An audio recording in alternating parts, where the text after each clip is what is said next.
something bad to us, we are going to do things to you that have never been done before.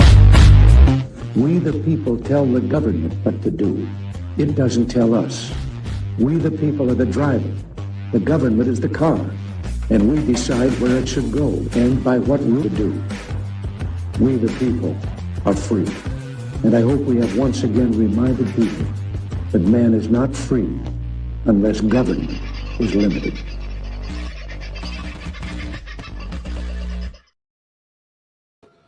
Oh, left the photo up again. How you going, folks? Hope you're having yourself a bloody good day. Has it been warm in your part of the world? Been an absolute stinker in my part of the world. I trust you were able to stay relatively cool if that's what you needed to do, or relatively warm if that's the other thing you needed to do. I've had a lot of phone calls today from people who have been saying, oh, Carl, what's silver doing? What are we going to do? Is it going up? Is it going down? What's it going to do? Look, I did say this week was going to be a rather interesting week, and last week too, for that matter, with how the market's going to play. In fact, all of February is going to be really interesting.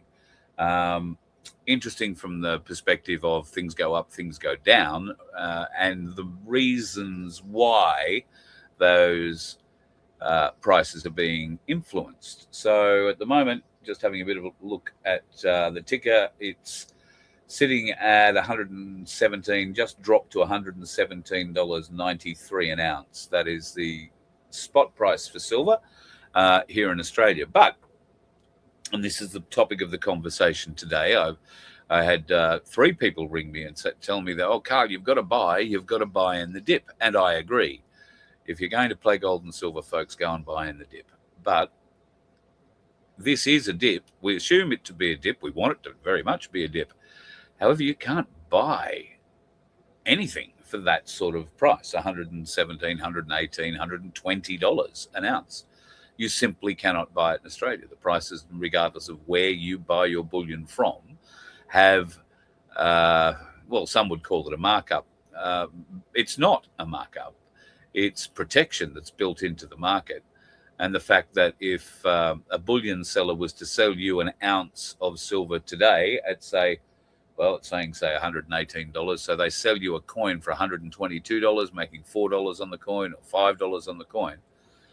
They can't buy an ounce of silver to replace that with to sell it to somebody else for that price. The physical silver costs more than the paper, and the paper is what that price, that $117.94, is based on. So at the moment, because arbitrage is not possible, they cannot buy silver in one place in the world and shift it to another, therefore bringing the prices into alignment, it's struggling. And when I say struggling, I mean it's paper that's struggling, not the precious metal. The precious metal itself is going up, and it doesn't really matter who you listen to, whether you follow an AI guy. And I noticed that today an AI version of Robert Kiyosaki, the Get Rich guy, that's popped up with advice about $500 an ounce and all that sort of stuff. So be prepared. A ton of AI that's coming out. But you can also go to some of the human and respected folks who know the business. Ainsley Insights is one of them, but they're so flat out at the moment, I'm not sure that they're doing too much on it. But there are a number of commenters from around the world that you could go and check out and cross-reference the information that I give or anybody else gives about what's going on at the moment with regard to precious metals. Everybody agrees it's going up. Or they are going up, both gold and silver. And gold has been trading, let me just have a look. Gold's back over 5,000 US an ounce. So, and people have gone, oh, God, such a shocking drop. If we just look at trading this week alone, we're up $7 an ounce. I mean, these are big swings, and that could drop again. It might go up much higher. I mean, obviously, we're not back up at $170 an ounce, and we do hope that we get there. But it will be better for all if we get there in a slow, methodical fashion rather than, with a rocket up our jacksie, because that really just leads to further instability, and it makes it very hard for you to pick the top of that market if you are thinking about selling some of your metals, and you're going to try and do that at the closest point to the top of the market as you can. So bear that one in mind. I know most of you are. It's too bloody difficult. Some interesting things going on in the world today. I've watched or listened to, I should say, a great deal of Senate estimates. Got to say, Senator James Patterson from Victoria is a very high performer in estimates. Senator Bragg is also holding a flame to these folks, and I get the feeling that Senators Canavan and there was another national I can't think of, have also been doing their job, trying to get the government, or at least the bureaucrats, to do theirs and report openly and honestly. I've got to be honest, watching this sometimes, watching a senator try and extract an answer from a public servant who doesn't want to give you one, well, I've just got to say, I think only certain senators are capable of the intellect required to do it, to get around the public service training handbooklet of how to avoid answering a question. And James Patterson does a pretty good bloody job of it. So if you get bored and lonely and you've got a life like mine where you've got precious little else and you want to go and listen to politicians drone on or public servants make excuses, I can tell you that the last couple of days of estimates has been well worth the effort. Also, just quickly, obviously there is a whole heap of crap going on with the coalition. Today, much noise. I haven't heard. It may have happened by now. I haven't actually looked. Let me just flick over onto one of the news sites and see if there is news. Angus Taylor resigns from the shadow cabinet, setting the stage for a leadership challenge. So he has resigned. That was mooted that it would happen after question time today. Angus Taylor and what's her name? The funeral lady, the white lady funerals lady. Anyway, she put out a statement before question time today saying, well, if Angus wants to challenge, let him challenge. That'll be fine. So the biggest option, or the best thing that she could probably do, well, the best thing she could do is probably just quit. But she doesn't want to do that. She wants to be thrown out. So she should bring on the challenge immediately. She has the power to do that. She could have that challenge heard tomorrow. The vote could be taken tomorrow. It could be that easy. Instead, it's probably going to drag out another day and get to Friday before they make that vote, and it will be a change. The only question for mine is who will be the deputy. Now, do you think it'll be a lady? I think it probably will be. I think a senator from Victoria, Jane Hume, was one of Angus's close allies, and she may have even run on the last leadership ticket with him. I have no doubt she might like the position, but to get across the line here, I think that Angus Taylor is going to need to do a deal with Andrew Hastie that gets someone of his supporters into that role. Hastie himself, I don't think, would want it because they have the Liberal Party, have much bigger leadership ambitions for him. And at the moment, given the pounding that they are receiving in the polls, it would be a sacrificial leader that potentially they would be putting up. Someone that will be sacrificed at the next election if required, because they may not have the ability to regain the level of support that they require, given that One Nation has stolen most of their thunder and a good deal of their supporters. Now, that remains to be seen. Polls are polls, and, never had much faith in them in the past. Election results, well, I've got to say I haven't had too much faith in them either. But this groundswell of support for One Nation Pauline speaking the way she's speaking in a very statesman-like manner, or stateswoman-like manner, is it the right way? She isn't going to be making a play for the Prime Ministership, I don't believe, even if One Nation were to get enough support to win government. Barnaby Joyce is also presenting now, speaking much more directly both to the people and from the perspective of the people. I believe, whether he knows it or not, I think he's being a lot more honest with the people and is saying things how it is. But policies probably mean a lot. We need to see a bit more from One Nation, and I'm sure we will as time rolls out over the next couple of years. Will they get a couple of years with the way the Albanese or Albo Sleazy government is going? I don't know. If Albo is smart, I would say that the dissension that is in the coalition ranks, the Liberal National, so hard to tell Liberal and Labor apart, you see. The uni party is what it is, and the Nationals just get mixed in with the Greens. However, the Liberal Party may not be in a position to win the election next time round. They may not be in a position to come anywhere bloody close, and that's why Andrew Hastie would be left in the background to recover and rebuild for the election in, what would that be, 2032.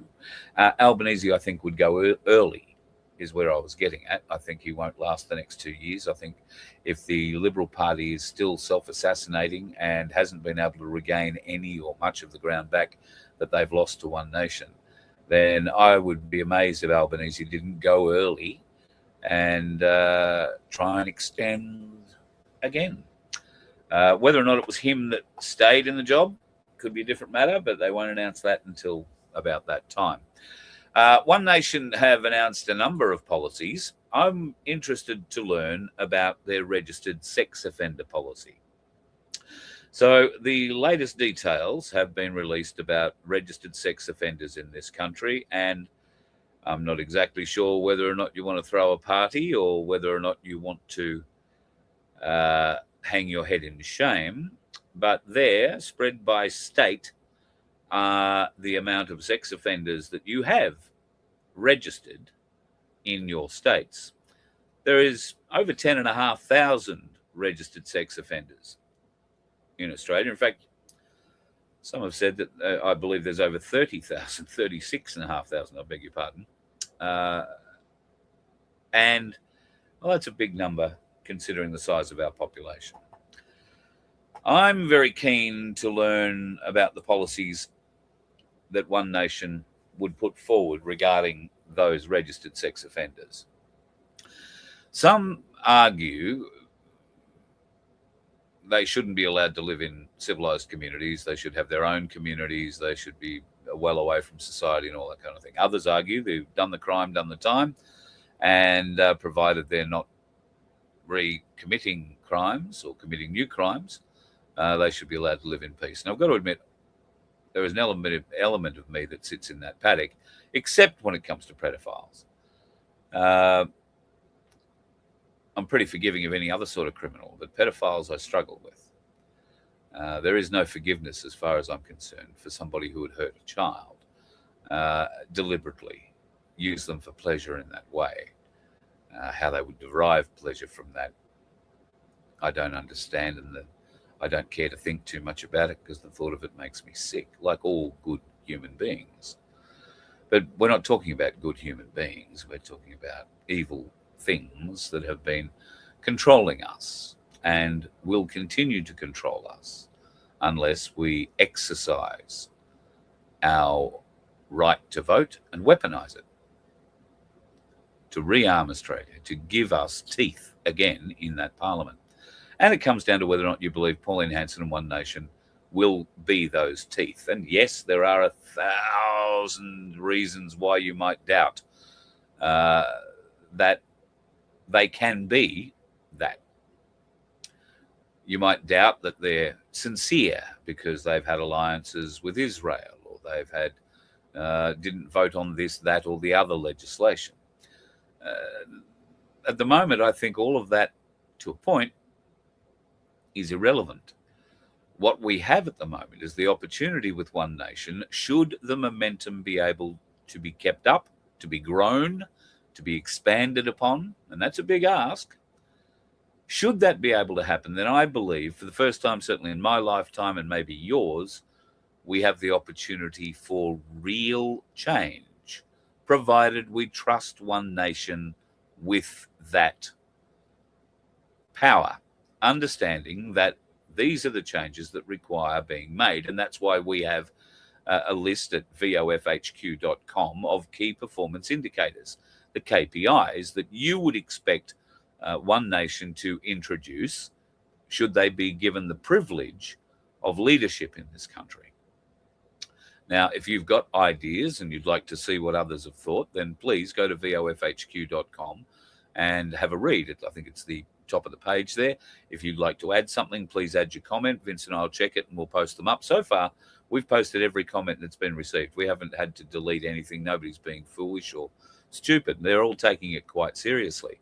Now, some of our questions, or some of the things that, rather not questions, but some of the KPIs that you have come up with are things I've never thought of and are very, very good. Whether or not they get large support across the country once we expose it all, who knows? But I can't see too many that won't or shouldn't garner public and significant public support. If we can agree as we the people on a set of guidelines that we expect One Nation to follow through on, and we present those to One Nation at some point. And I've got to be honest, I think at the moment, One Nation they haven't released all their policies. They've given a broad outline on a lot of policy. At the moment, it sort of marries up, it sort of doesn't. There are gaps between our KPIs and their policies, but a lot of them are similar. A lot of them are exactly the same things that, like, broadly speaking, getting out of the UN, getting out of the WEF, getting out of the WHO, retaining or regaining our Australian sovereignty, establishing oversight, establishing transparency, fixing the bureaucracy. God, if you ever need an example of how our bureaucracy needs to be cleaned out, just sit and watch James Patterson's YouTube feed during estimates, because he throws them up every half an hour. Here's another public servant telling us bullshit. Today, we discovered there's $57 billion that Treasury and Finance can't seem to account for. I mean, they've got excuses, and they've got a lot of words to say it's here, there, or everywhere, but nobody can really tell you exactly where it is or how it was spent or why. And all I got out of listening to that was the severe smell of brown paper bags. A lot of talk about the Epstein files. I'm not going to talk too much about them today. There has been, I believe, another big dump of coordinated information out of the most recent dump of Epstein files, meaning somebody's gone and done a bit of searching and story hunting. One of those stories came out a couple of days ago, and it relates to Jeffrey Epstein. And I thought, this is going to go away. It hasn't gone away. In fact, it's only got deeper. And in fact, it's got deeper and darker, to a point where there are now reports that were hidden, apparently, from earlier investigations, outlining a black van that was at the prison that Jeffrey Epstein was in the night he supposedly committed suicide, that van was used to remove him and his body, pretty hard to remove separately, I suppose, and that there was a dummy van used, complete with, cardboard stuffed pillows and rags to indicate a dead body in a body bag, that the media followed in a white van that left the New York prison where Epstein supposedly hung himself. Further to that story, Epstein wasn't dead when he was put in the back of that black van. He was just disappeared, and he was disappeared by the highest levels of government. There were people from the Department of Justice at the prison picking him up. So is that true? I don't know, but then somebody put this picture out. This is a picture that was taken in Tel Aviv about a week ago, supposedly. I have no way of checking its veracity or any other thing. I don't know whether that's Jeffrey Epstein or not, but I will say it wouldn't surprise me. Oh, there's a banner we all know and love. Well, I don't. CFMEU Victoria. Interesting bunch of blokes cowering inside their building as they were that day that Melbourne ignited. Darren Bergworth and the rest of his mates were out front of the CFMEU building chucking shit at it, inviting them, the boys inside, to come outside and play. They didn't want to do that. They were all a little quiet. Well, they weren't quiet. They were poking a hose out from memory from the door. We've always had suspicions about the CFMEU, but not just the CFMEU. Many other unions and their relationships to government over the years. But it has become very clear that the CFMEU have something of a very unique relationship with Labor. Now, that was pointed out to Labor a little while ago, and the CFMEU, while they were out swinging their appendage rather widely and violently, got noticed in ways that they probably didn't want. And therefore, Labor had to appoint a CFMEU administrator who's now accused of an industrial-scale cover-up after getting a report into the corruption inside the CFMEU in Victoria, and more particularly the links to government high up in there. Now, the story is in news.com.au, but Albanese and his mates appointed this administrator, and the cover-up is massive. There are two very large sections of this report that this administrator ordained to have removed from the report when it was written by a Mr. Watson, SC. He was commissioned by Mark Irving, who is the CFMEU administrator. The reason the administrator was appointed was because, well, there's some question marks over just how lawful and legal the CFMEU are and whether or not they had any links to Labor. So Albo appoints this CFMEU administrator to view the CFMEU Victoria interaction with Labor. Mr. Watson is very much an independent and wrote the report. But when he passed it on to the administrator, they removed two very important little pieces. Now, the deleted parts of the corruption report included a section titled Government Inaction on the CFMEU, which concluded that the Victorian government knew that the CFMEU was working with bikies and organised crime figures on its big build sites, but chose to do absolutely nothing about it. The deleted parts of the corruption report included a section titled Government Inaction on the CFMEU, and there's no doubt that the government knew about the rising problem. It was equally clear that the government did nothing more about it.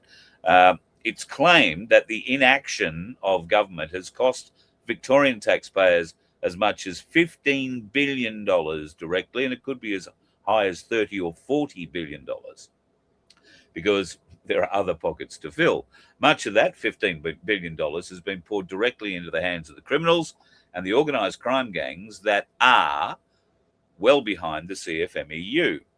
The Watson report said this could not be fully explained by the close connection between the Victorian Labor government and the CFMEU. Instead, it concluded that the government has been cowed by the combination of the industrial might of the CFMEU and its willingness to act outside the law. In addition, section was also removed from the final corruption report that found inaction may have increased the cost to the taxpayer by up to 30%. The revelations have sparked outrage from the industry, political figures, and just about anybody who's got a common sense brain in their friggin' head. It's a scandal. It's an industrial-sized cover-up, and they're supposedly going to do something about it. Now, Tim Wilson is a federal politician, but he's very keen and very excited to get involved and put these folks through the ringer, potentially federally. It's now clear that sections of the report that expose the deep heart of corruption between the CFMEU and the Labor Party have been whitewashed and redacted. The CFMEU, I want to point out, is a national union, and they've developed national policies in line to help their Labor mates. Just remember that. So this Tim Wilson, who is a sitting poly, did an interview today, and he's asking questions of all the appropriate government ministers. Will they get any answers? I don't friggin' think so. I think one of the biggest problems we are going to have is Labor and their union mates have a way of inflicting damage on the country, be that going slow at ports or stopping the beer or whatever else. So be prepared. A lot of union chaos coming our way, and the CFMEU screaming all the way to the bank again, quite probably. Be very, very mindful that in Victoria particularly,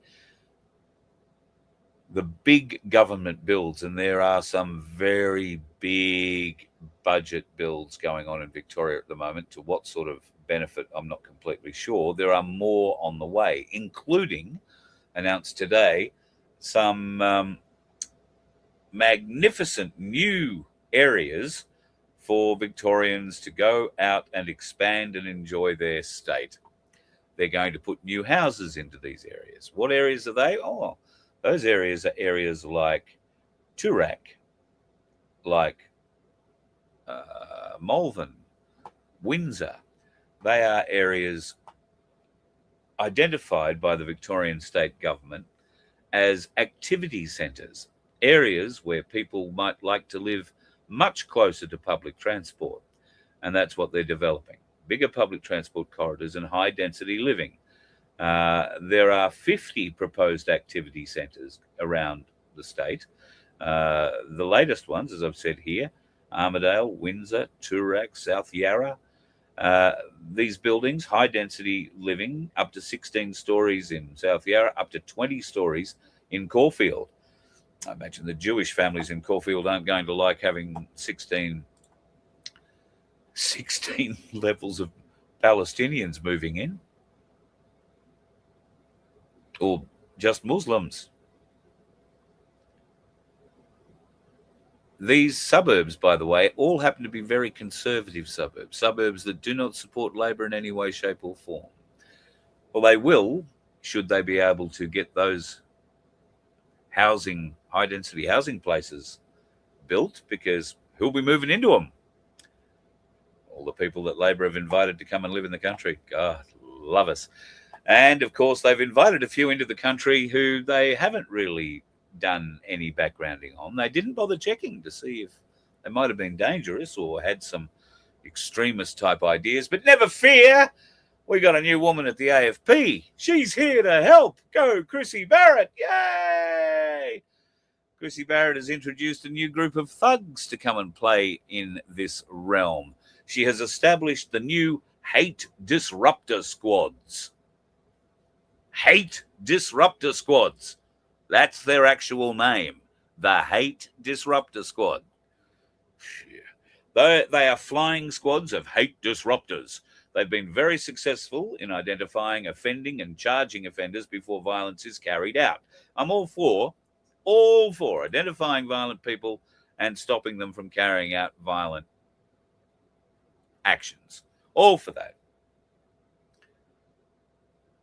There's a ways and a mean of doing it, and I'm not sure that this is going to happen.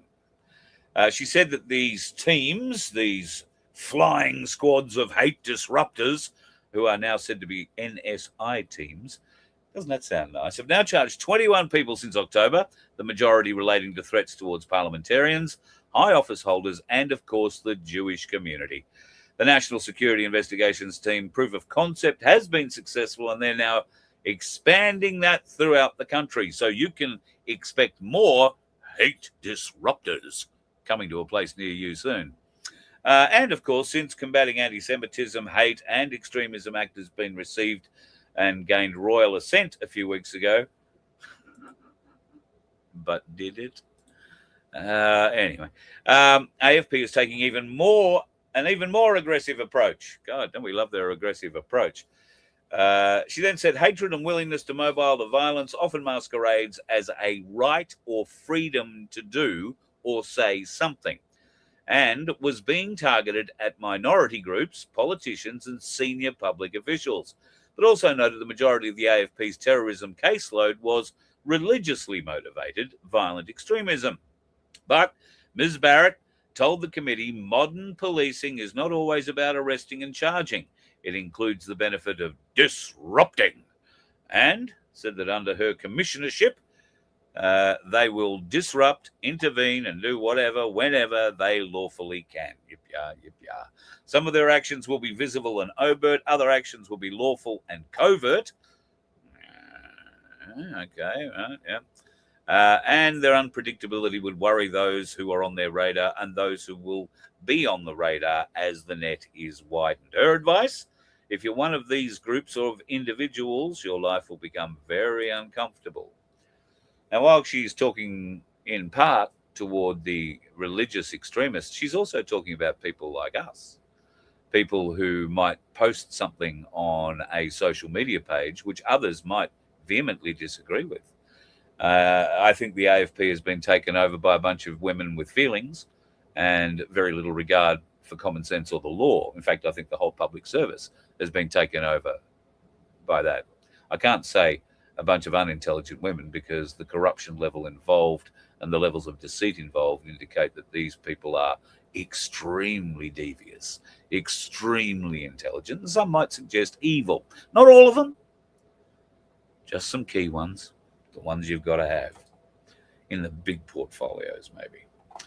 So keep an eye out for yourself and others, including myself. And, well, I don't think they'll come and arrest the Aussie Cossack for two reasons. One, the Russian consulate probably won't let them inside. And two, he hasn't got a T-shirt. And I don't think they want to expose that to the whole world, do they? Bali's made a big decision. Indonesia has banned elephant rides nationwide after a bit of disturbing footage came to light. They use a pick kind of thing, a metal like a hammer with a shaved end, if you like, and treat the animals rather badly, obviously spike them in the head to turn them and do things. There is a name for it. They've been using sticks or, metal things, I guess, more recently for thousands of years, hundreds of years, however many years they've been riding elephants in Indonesia, really. I've never liked the idea of riding captive animals. I don't even like riding ones that aren't captive. I find them a lot harder to ride. But never been on an elephant, wouldn't get on an elephant. I did get on a camel once, but that was for a camel race, and I figure I paid my punishment. It was about 7 weeks at a chiropractor. So I'm not a big one for going off and riding animals when you go to another country. So I'm really pleased to hear that riding elephants is being banned in Indonesia, or has been banned immediately in Indonesia. It will put a lot of people out of work. Don't be confused by the word sanctuary, or some of these places say that they are elephant sanctuaries. The animals are treated beautifully and they love taking you for a walk. Nothing could be further from the truth. And I think if you've got any kind of empathy inside you, you look into the eyes of these animals, you know damn well they're not happy about what's going on in the world. And some of the evidence that Peter released in the last 12 months or so, particularly of conditions at some of those sanctuaries in Indonesia, was abhorrent, with baby elephants chained up all day. Really awful. So I don't usually get out and congratulate Indonesia for doing too much, but bloody congratulations. I'm very impressed. And to somebody that I know who went over there and thought it was just the world's most magnificent place, and then fell off and broke her spine on an elephant ride, she's probably going to be pretty happy about that too, I would have thought.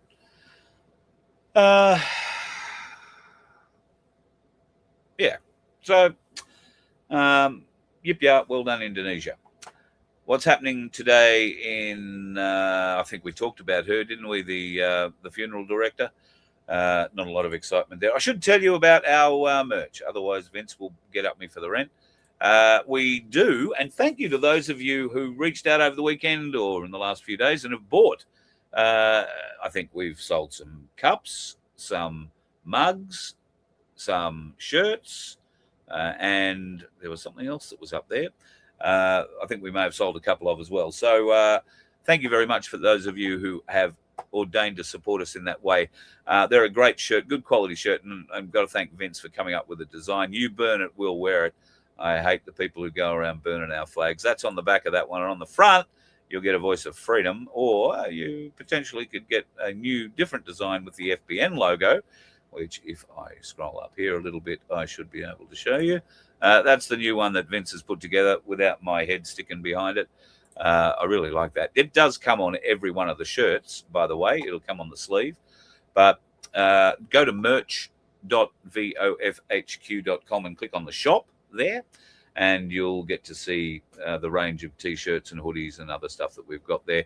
I don't know. I think I'm still the only person with an Australia Land of the Fee T-shirt. I reckon we should all have one of those, because that's what we are charged. Every day we're paying fees through the nostrils. But, it's up to you. You might figure something else. And like, these ones. You burn it, we wear it. Still looking for an Aboriginal flag, by the way. I do have a little bit of good news, and I think it's actually magnificent news. We've told you that FBN, the Freedom Broadcasting Network, has some grandiose ideas to bring all these people together, put some new programming together, and give us all one place where you can click and find all the views, where everybody works together to try and find the solution. And it won't just be really heavy stuff that we talk about. And the shows will be about living a life in these times, and how best we can help each other, how best we can come together and grow, how best we can reunite and move forward to regain our freedoms, to regain a freedom that I don't think, I know none of us have ever truly experienced. And that can be a bit daunting, because how do you know when you've reached that level of freedom? It'll all look very strange. It'll all look very weird. And with that level of freedom, I've said this before, and I'll keep saying it until I die, should we gain that level of spiritual awareness, that level of clarity, then everything should go quite well. But if we reach that point too early, and we haven't reached a level of spiritual clarity, then I fear our excuse-driven programming will re-energize and tear us apart. So we need to work harder to reinforce, understand, believe. Belief really isn't an issue for those of us that are doing the research. So if you have doubts, do the research. If you have further doubts, do further research. If you can prove things are out and out wrong, wonderful. Share your research. It's only through us all coming together and sharing our knowledge, our huge knowledge base, that we will find a solution to these problems. We will find a way forward where all of us prosper, where society doesn't leave people to sleep in the streets and eat garbage out of dumpsters,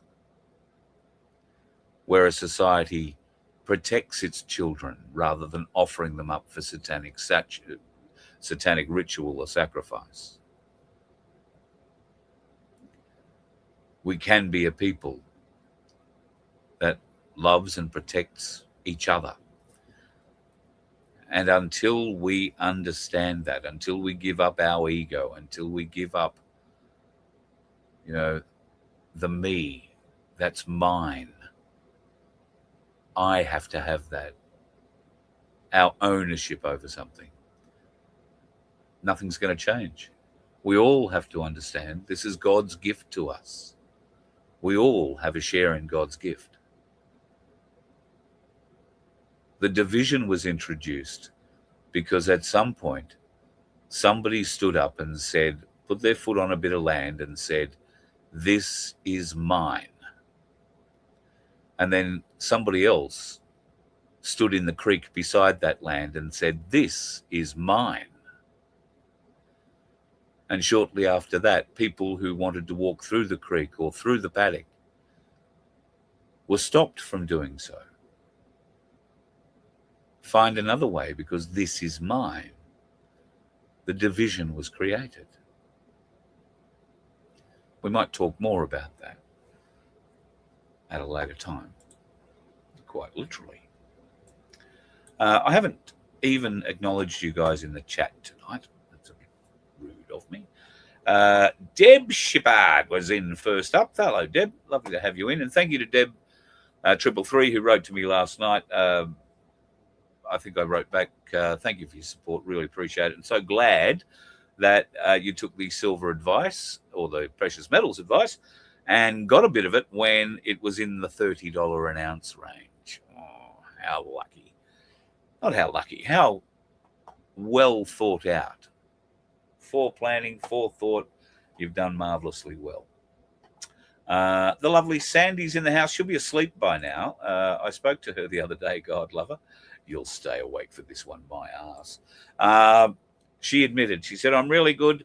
It's because of daylight savings. I mean, Sandy starts at 3 o'clock in the morning, so I'm pretty forgiving. So she's cooking dinner or just about to start eating dinner at the moment with daylight saving when the show starts. And then by the time she's finished dinner, she falls asleep or has to go off to bed. So sometimes I'm still rambling. God love you, woman. I hope you and the donkeys and Baz are all doing very well. I've seen some really beautiful social media stuff coming out of the Donkey Sanctuary. If you're on Facebook, folks, go and look up the Good Samaritan Donkey Sanctuary. Follow them, friend them, do all the things that you've got to do. And maybe you can help us help them a little bit by buying a ticket in our lottery. You could win yourself $750, except if you're in Victoria, in which case we'll send your money back because that strange woman in charge of Victoria doesn't think any Victorian is worthy of any prize, and certainly not cash. My God, no. You can't have the money. We'll want the money. And that's exactly what their plan was, to make sure that if they couldn't get the money, then no one would get it. Victorians, state government. Gotta love them. Oh, God, there's a little bit of vomit came up then. Sorry about that. Tony, how are you going, mate? Good to hear. We actually spoke a little today, so I know you are doing well. Good to see that Daniel's wandering around still in Canberra is treating you well, my friend. Thank you for the stuff you've been sending through. And Penny, I trust you are well. Vincenzo is in the house. And so to Margot, I'm looking for any questions. If there are any, put them in now, and I'm scrolling down. The lovely Connie and Alan, who are coming on the cruise. I think if you are coming on the cruise, you have to have your cruise paid for by the 14th. What's today? The 11th. If you, like me, are waiting for the price of silver to go up before you go and cash a coin or two, then fingers crossed it goes up in the next couple of days. If you haven't booked and still want to come and you don't want to pay by February the 14th, I'm guessing if there are still berths available, you could get a late comers deal after February the 14th for our cruise on the 4th of May. It's only 4 days long. And there has been a whisper, there is no promise, but there has been a whisper that Skipper Pete might make the what would be 4.5 to 5 hour drive south so that he can come and have lunch at the Whitsunday Sailing Club on our day at Airlie Beach. God love him. It's the kind of thing he does, though. He's a marvelous man. Okay, so let me just have a look here. I hope everyone following Asian Guy doesn't take the information as a given. There are often big mistakes in his analysis, such as him stating that gold and silver purchases in Australia attract GST. Yes. Yes, the Asian Guy or John AG, or he works under about 10 different channel names. So and each of them put out just slightly different content. Be very aware that, as Watler has said, some of that information isn't accurate at all. Quite a lot of it is extremely accurate. So I've said before recently, particularly with regard to this guy in particular, the Asian guy, and his analysis of the gold and silver markets, that his information and predictions can be very, very, very good. And then he will throw in a curly one, or he'll make a very big statement about meetings or executive orders. Now, I think we discussed that the other day, the apparent executive order that Donald Trump had issued on the 14th of January, outlining the immediate introduction of a floor in the price of precious metals or critical metals that were deemed essential for America's ongoing survival. And an executive order has a lot of powers, but this wasn't an executive order. So it wasn't Trump saying establish a floor at 120 to 160 US dollars an ounce for silver. That did not happen. Pardon me. He issued a proclamation, a presidential proclamation, which is different. It's more a guidance. It's more a suggestion. It's more an idea. You could go this way. And he did put that out on January the 14th. And he did suggest that a floor price of 120 to 160 US dollars an ounce should be something they would look at doing. Why introduce a floor price? That was what had me and others thinking, because ordinarily you'd think you'd introduce a cap. But the floor price was to stop China buying cheap silver and getting it shipped clean out of America straight into the vaults in China, where it will never be seen again until it's used in a solar panel and shipped back to America that way, or in an EV. So there is some logic for that wanting to be put in, but it would be through an introduction of tariff systems and God knows whatever else. JD Vance has been put in charge of investigating it, and I believe on 24th of February we will hear something in regard to that from JD Vance, some kind of interim report as to whether or not that could be a viable thing. Now, by February the 24th, given the way the market is going with precious metals at the moment, we could see an increase in silver and gold prices. What it doesn't look like we're going to see is an increase in Bitcoin. I've just had a look at that. Bitcoin is down to 66,500 thereabouts at the moment. So it's dropping. And I was looking the other day at XRP. I think last time we spoke about XRP, you could buy it for about $3.20. Right now, you can buy it for $1.36. Still don't claim to understand it, but if you want to understand it, then you need to go over to FBN and watch Vince's show, CoinSpot, where he explains all things crypto. And when he can't explain it, he gets people who knows much more about it on to talk to him about it. So go and check it out. Crypto is here to stay in one form or another, and it probably pays to know more about it than not. Vince, God love him, is doing a great job putting that show together. And occasionally, it's usually live on a Saturday night, but occasionally the sleeping pattern doesn't quite match up, or guests turn out to be unavailable, and it's difficult when you've prepped a show with a guest that you're going to do something and they don't turn up. It's difficult, to say the least. But go and give it a look over on the FBN channel.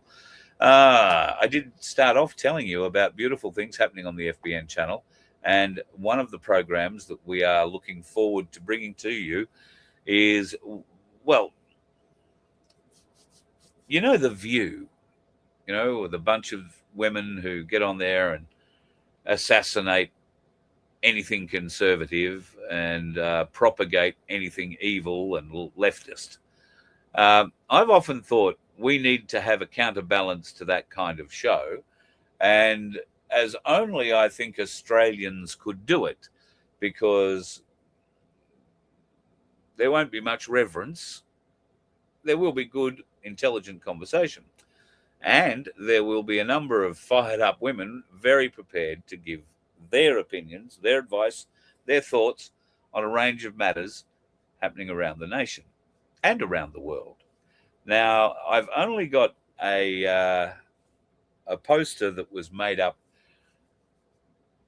The date or the start date that's on this poster is in fact wrong. So I don't want you to go and get too excited, because days of the week need to match up. There are also, start dates, don't know, the girls are still figuring it out, but sometime the next week or two, you will have a new offering through FBN, and I'll get the girls on here for a bit of a chat so they can go through the first show, let you know what it's all on about. But it's going to be called Real Talk Down Under. The plan was to do it every Wednesday at 7:30. However, one of the girls can't make it on a Wednesday night at that time, so it looks like it could well be Thursday nights at that time, or potentially just a little bit later. And I'll have Becky O from Truth Seeker TV on to chat about it, and she might bring a couple of the other girls on and introduce them to you as well. I'm sure you'll be familiar with many of them, and I think there is half a plan that, you know, we might rotate a few guests through there, females, because, well, it's a big job when you're managing a family, got a job, and you're asked to be part of one of these sorts of things where you have to prepare something, you've got to have something to say, and you don't want to look like a dill. So it can be a bit of a big ask. So we don't want to put too much on people that, you know, means that it's hard for them to participate. We will make it easy and not too much of a drain. So it might be a core group of ladies with a couple of blow-ins that just keep rotating through. I don't know. We'll see what happens. A lot of it will depend on you and your suggestions, your thoughts, and what you'd like to see and hear. That is just one of the show ideas. I think I alluded to another one a little bit earlier. There are a number of new people coming onto the scene that are very keen in presenting, very keen in putting their opinion forward, very keen in trying to help find a solution to the issues that we face. And I'm all for developing new talent, and I'm all for helping old talent. So if you're one of those people, reach out to either Vince or myself, Carl or Vince at vofhq.com, and tell us what your idea is. It doesn't have to be political. In fact, we're looking for ideas of just about all genres. So if you're a cook, if you're a bush chef, if you're somebody who has, an interest in fly fishing and you want to show us how you tie flies, that's anything. Show us your interests. If it's boating, camping, fishing, show us your interests. If you've got little hints and tips and shortcuts for people like me who live in a bus and, storage is an issue, those sorts of things. These are just little pieces of content that we can throw up on FBN that help us as a community come together, as a knowledge bank. We all don't know everything. Some of us know a lot less than others, I'll grant you. However, even those people have something to contribute to the knowledge bank. And the bigger the knowledge bank, the wider the knowledge, the more chance we find that solution. I really hope you can be part of that. I'm very excited to see what comes from it. And FBN will play a very large role in that going forward. And of course, there are many other little things happening in the background at the moment. There are a lot of discussions going on, should I say. I think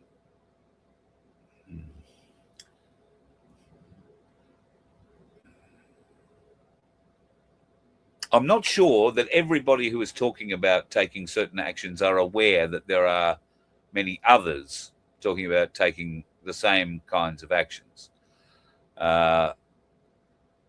Once again, there seems to be a lack of coordination between varying different groups. And Cass Smith today on her Facebook and other socials put out a video, which I've posted up on Facebook as well and shared, where she addresses the free dumb movement. And I find it very hard to argue with anything that she says. in that short video. It's well worthwhile checking out. You can go to my Facebook page or hers and have a bit of a look. But the free dumb movement is exactly that. It is tearing itself apart through ego and, well, supposed action, but more inaction than anything else. The most motivated the free dumb movement gets when it comes to action is assassinating one of its own, dragging down one of its own. And we've been very good at doing it. Now, of course, there are those who have come into the movement that didn't come in with maybe the best intentions, or their intention was quite clear. They came in to make money, not necessarily to find solutions or to help people. You find a lot of those have dropped by the wayside. A lot of those types are no longer in the movement at all, or if they are, they have significantly reduced their followings and not getting the traction or the invites to the stages where they used to stand in front of people and bathe in the adoration. That's a good thing, in my opinion. I don't know if that means we're sorting the wheat from the chaff and what that makes me. I'm sure if I'm chaff, I'll be washed out at the appropriate time. And hopefully for the wheat that's much stronger, that is developing the solutions to help us all. Now, I obviously want to be playing a part in that, but so does everybody in the free dumb movement. We all want to play a role in it. Some of us for different reasons. I don't see my role as any kind of a leadership role or anything like that. I see my role as a reporting role, as a sounding board, as one of many logical argumenters who will tear apart your ideas and your thoughts, not with malice and vindictiveness, but with a view to how does this help us? Where will it move us forward? Where are the benefits to we the people? And who benefits us? Who benefits most? The corporation, the company, or the person who is offering the benefit to the people, or the people themselves? That's what I'm about. Finding benefits for the people and making sure that those benefits are what we need at the time we need them. We'll talk more about that in a little while. In fact, there are a few things going on in the background at the moment that I'll bring to your attention. I'm being pressured again, in a nice way, to do some reading. A lot of people want to hear me read various different things, but so far there are more votes for me reading the Bible than anything else. I'm not convinced that you want to hear that from me. In the next little while, we're just figuring out how to add some pictures to some stuff I've already read. I'll post up something on YouTube and in our social channels. It's not the Bible, it'll be something else, to give you an idea of what listening to me reading a long form thing would be like. To do something like that requires a huge amount of time. Not just the time to read it, but then there is the time to edit it. There is, being a sound designer and sound engineer, as I was, as well as a voice, I want to put things behind the things I read so that it creates atmosphere. In radio, there's a saying, radio is theatre of the mind.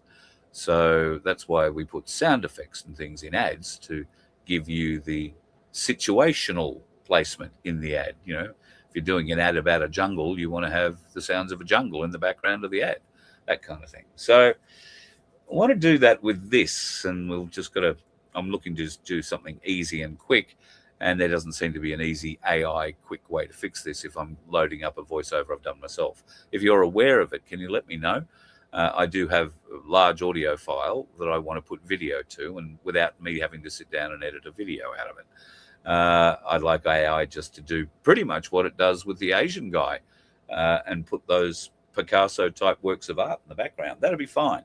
It's not what's on the screen, it's what I'm saying, supposedly, that we would like to get your reaction on. So if we do this, I can't do it by myself, and I will need to enlist the help of one of my former professional colleagues. He is one of the best producers in the country, is now working from home pretty much, and he'll need to be paid.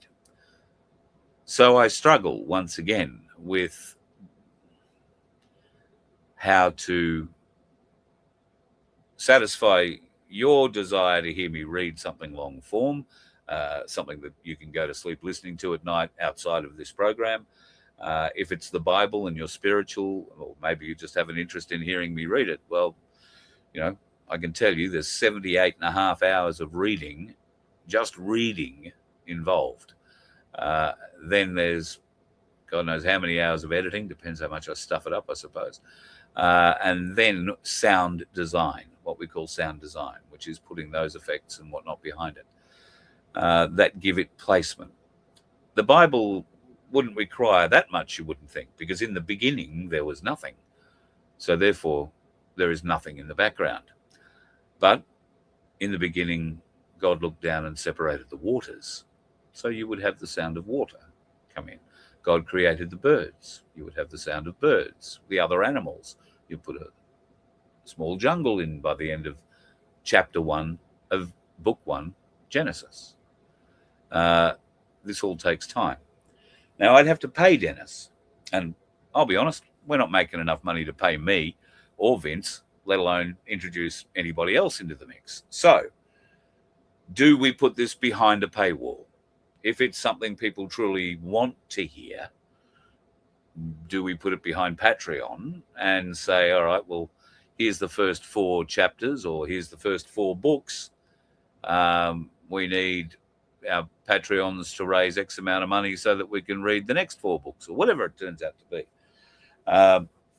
You know me, I'd do it for you for nothing. But as Vince has drummed into me, and many people have said to me, I've got to stop doing everything for nothing. Because that's why I have nothing. I guess it correlates. You'd think a smart person would understand that. I seem to struggle with the thought, but it is what it is. Speaking of it is what it is, I've rambled on for much longer than I fully intended to tonight, so I might love you and leave you. Have a think about that, will you? And certainly if you're interested in being involved going forward with the new shows that are coming up on FBN, including the one that I've alluded to tonight, Real Talk from Down Under, then reach out, carl@vofhq.com, and we will see what we can do for you. You can be guaranteed of one thing, though. If you do get your own show on here, you will be allowed to present evidence of your own that Australia is absolutely 100% filled with dickheads on the road. You let one ant stand up to us, then they all might stand up. Those puny little ants outnumber us 100 to 1. And if they ever figure that out, there goes our way of life. It's not about food. It's about keeping those ants in line. That's why we're going back. Does anybody else want to stay? Let's rock!